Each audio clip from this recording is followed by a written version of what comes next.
Guys, yung camera na hawak ko ngayon, may kakaibang story. Hindi ko siya nabili sa okay-okay. Hindi rin siya galing sa marketplace deal. Isang customer ang nagbigay sa akin ng camera na to for free. Bakit? Kasi nalaman niyang mahilig ako magkolekta ng mga lumang camera. Imbes na ibenta niya, mas pinili niyang ibigay sa akin kasi alam niya na aalagaan ko at magagamit ko ulit.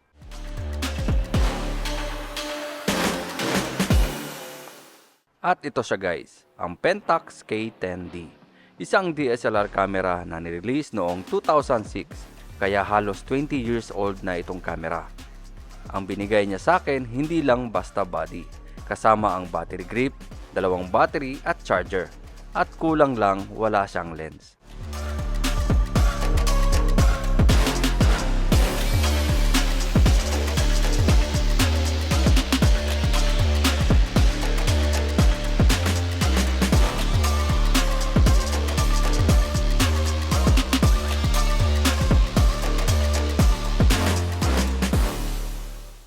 Pero alam nyo naman guys, pagdating sa old camera, hindi tayo sumusuko agad.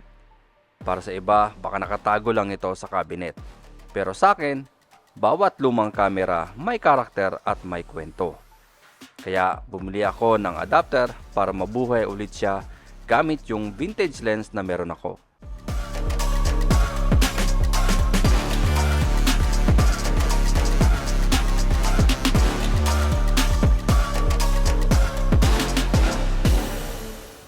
Ngayon, susubukan natin itong Pentax K10D gamit ang Canon FD lens.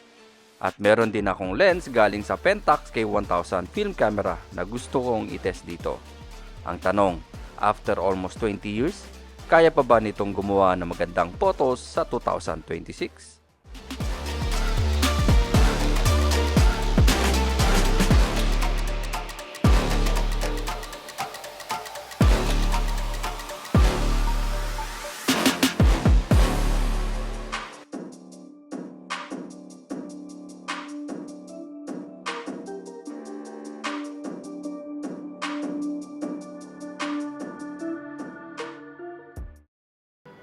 Ayun, ano lang siya, 10 megapixel CCD sensor. Sir, tingin ka rito, sir.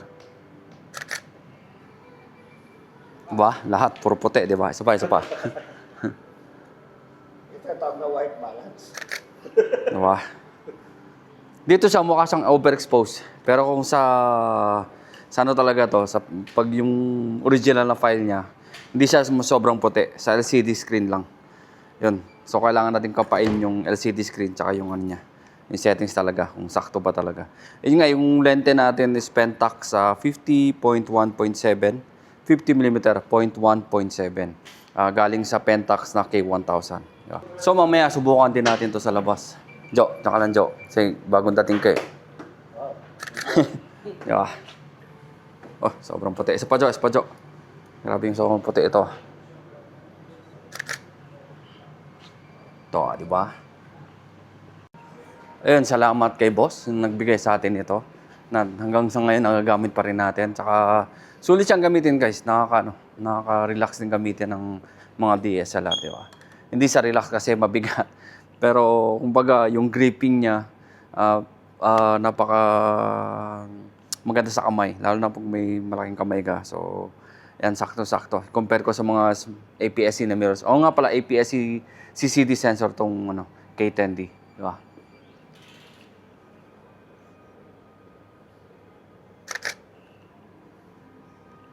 Ganyan, mamor pare.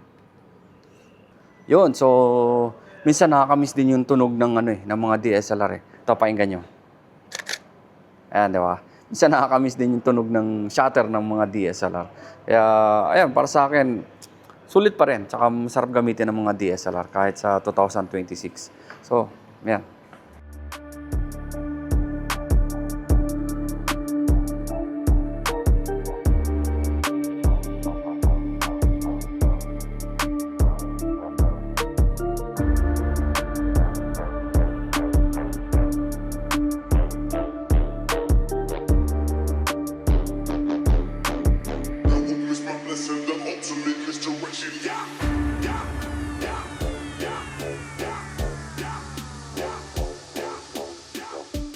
So yan, na-testing natin yung camera sa labas. Napakainit, siguro 50 degrees ngayon.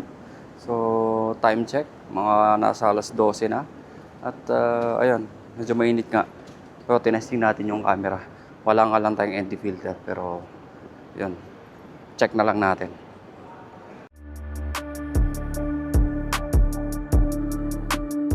Kung mahilig kayo sa ganitong camera stories, honest reviews at real world gear test, make sure to subscribe dahil marami pa tayong bubuhaying old cameras dito sa channel.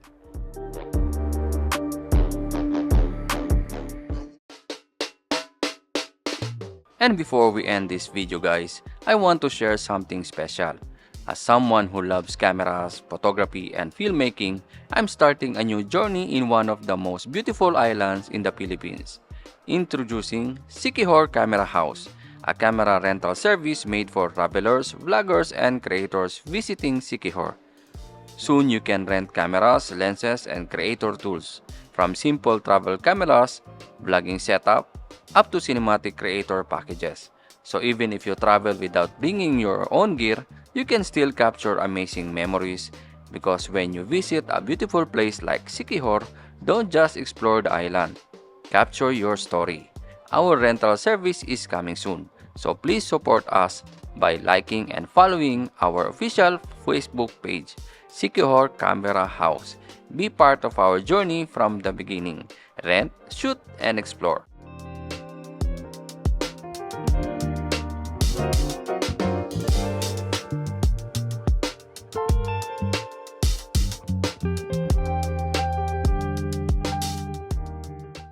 Listen, the ultimate inspiration.